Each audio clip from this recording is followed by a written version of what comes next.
This place was just a hub of like negative spirits. I feel the entity in the basement. He likes to stand in front of me. John having a scar, that's not typical, man. I'd just be brushing my teeth, getting ready for work. All of a sudden, would look down, my whole arm is bloody. Anytime we do the trigger object, we always get like a really cool response. So this time, using Jawan in the shower to see if he would get scratched. There's a serial scratcher moving around this house, and I'm gonna be the one. Bro, we made a speakeasy in these folks' kitchen. Any spirits of any gangsters in here, can you roll a 7? Oh. Yo, what's up, y'all? I'm Jawan. I'm Dalen. And I'm Marcus. And this is Ghost Brothers, the Haunted Cuts. Everything about St. Paul was cool, man. The neighborhood was nice. The people were friendly. The history was rich. The family was welcoming. How are you? Oh, good. Oh, thank you. It was 3 generations of hauntings going on. I mean, So Trajan. yes. Brian's parents were there. It was their original house. There's just so many different experiences. Probably 10 years ago, it started to where up in the main bathroom, scratching started.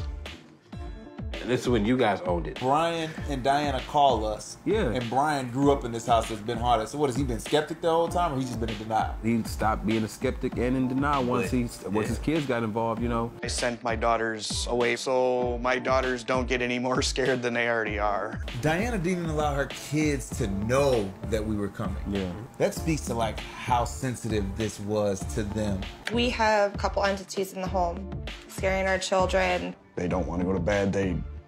They want to be right next to us. Hey kids, y'all gonna watch this one day. And do know that we came to y'all's haunted house and unhaunted it. And thank you for that $20 we found in the drawer. You out here stealing allowances? What you talking about? Next question.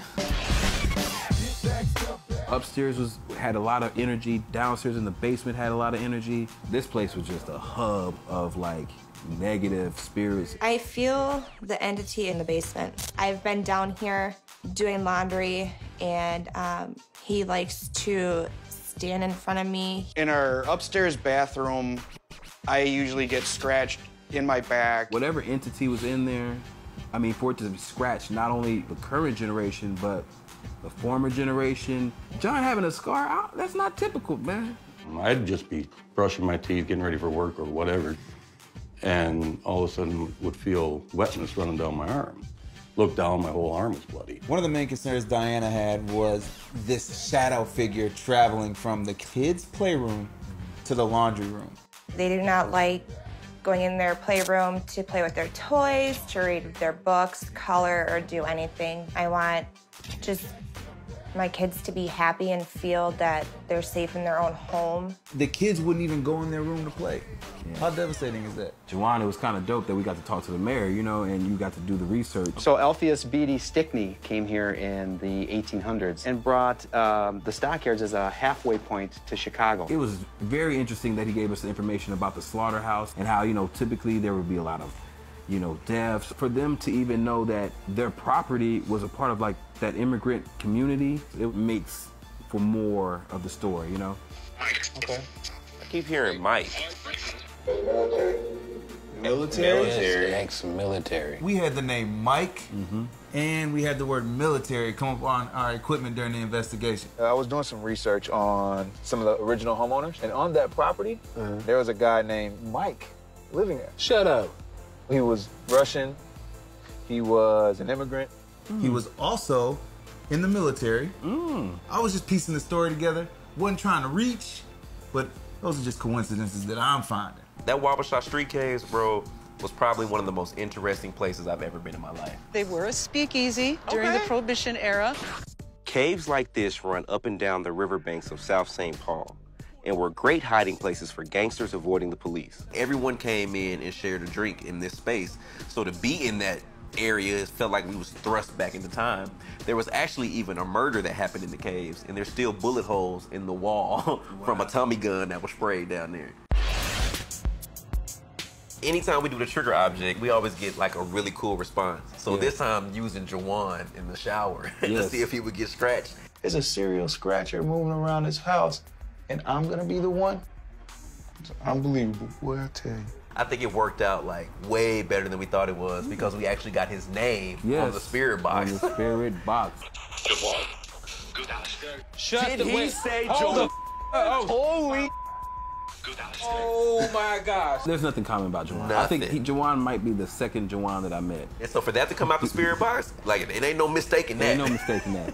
I'm really trying to figure out like why y'all are so happy about that. Like neither one of y'all seem to be concerned that this spirit is saying my name. Because he didn't say ours. He didn't say ours. Why would I be mad? That's selfish. Why we care? I mean, that's selfish.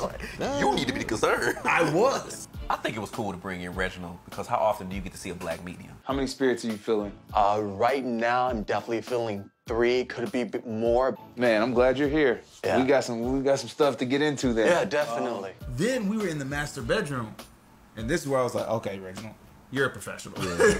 He's at the foot of the bed, and he starts to describe the same feeling that Diana has in her bedroom. I can feel him, and I feel like sometimes he tends to stand right here. So I feel like he tried to like bother whoever, like maybe even try to like shake the bed.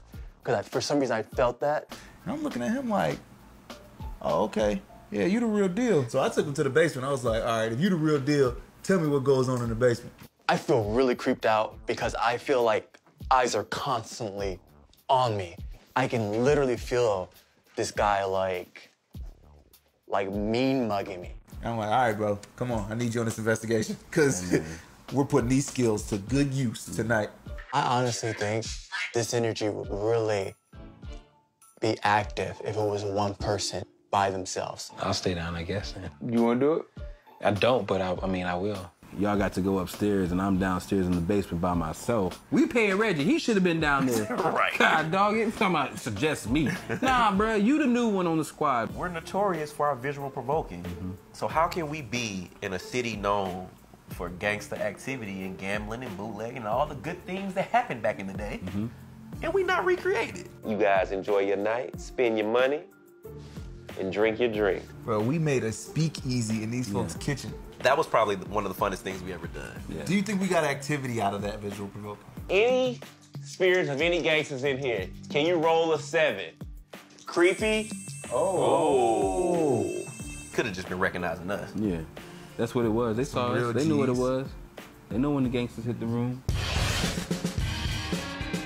That place was just so active. I mean, every room had something going on. Do you think we provided the family with the tools they needed to move on? Yeah, I mean, Reginald showed them how to cleanse their house. So this is something that you can do anytime you just feel like something is there that's not supposed to be there. You can just light it and just say, basically, leave. We came in, we showed them what was going on. We gave them a lot of information that they can really use to keep their house protected. We are currently saging once a week. Okay. And the house is actually quieter and more enjoyable for our children. So I want to say thank you again, Ghost Brothers. We just provided clarity and a resolve. And so, like, what more can they ask for in a situation like that? Great job, guys. Proud of you fellas, man. That was a tough case. Thanks for watching. Keep up with the Ghost Brothers Haunted House Guests and more behind-the-scenes action on Travel Channel Go.